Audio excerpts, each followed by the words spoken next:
Hey everybody, welcome back to my channel. My name is Shakia if you are new here. And in today's video, I'll be giving a breastfeeding update because it's been a while since I made my breastfeeding video, and I know I wanted to document the whole journey and fell off and all that. So I did write notes, and we are 10 months in. So on my notes, I was 10 months in at the time, but we are almost at a full year of breastfeeding. But we're going to go off these notes that I took, and if you have any questions, then I can always make another video.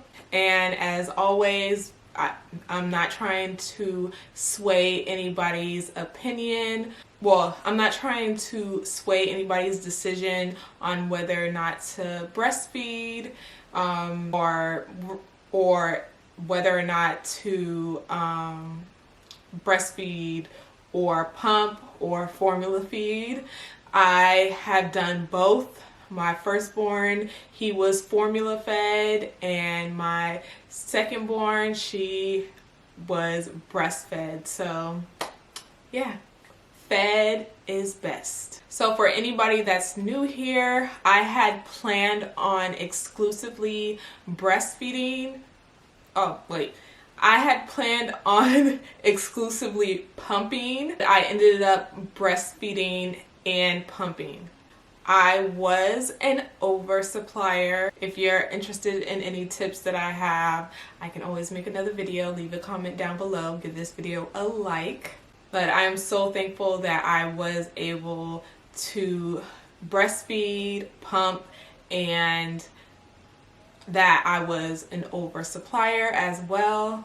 So I had stopped pumping.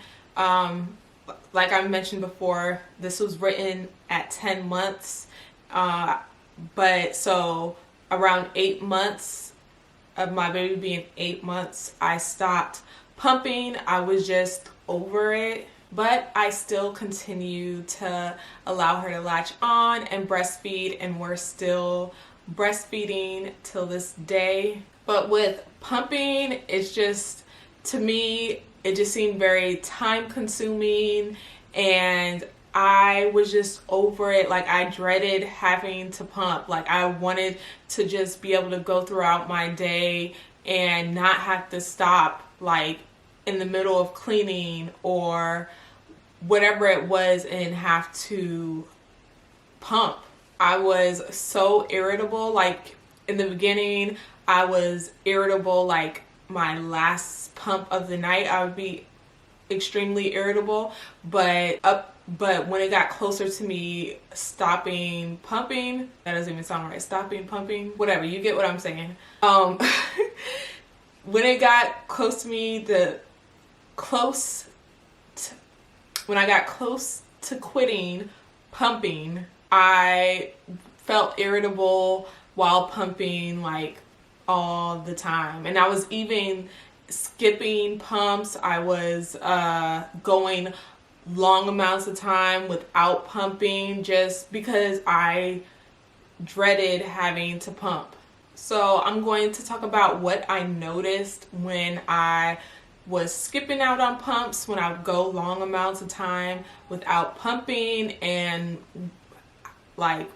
when I quit, what I noticed. I did notice a little bit of a decrease in my supply, which is expected, and I really noticed on my left side that my supply, really, it was gone. I would, maybe an ounce I would get out on my left side. My right side was still good because that's the side that baby would latch on, and so she was always on that side regardless if I was pumping or not. If I was pumping or not, she was latched on to my right side.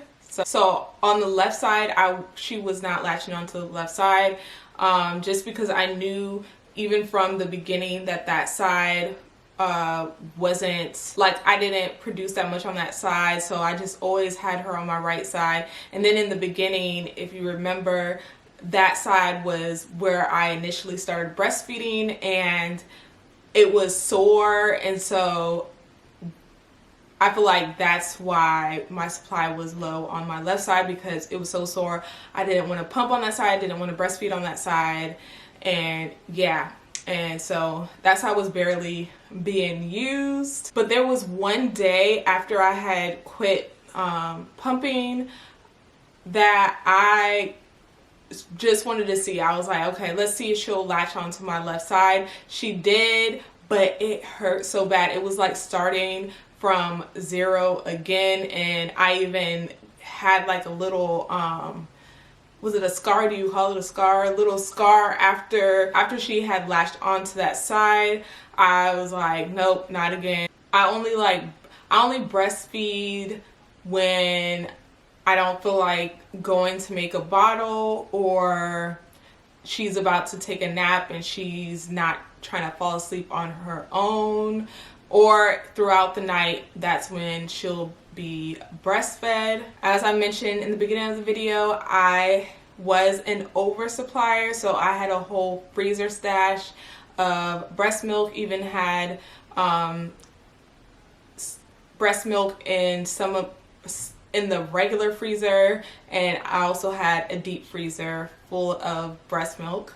Oh, I do want to mention, sometimes she does prefer to just latch on instead of taking a bottle, so there's that too, which I feel like she wasn't always that way, but now it's like sometimes she doesn't want the bottle, she just wants me.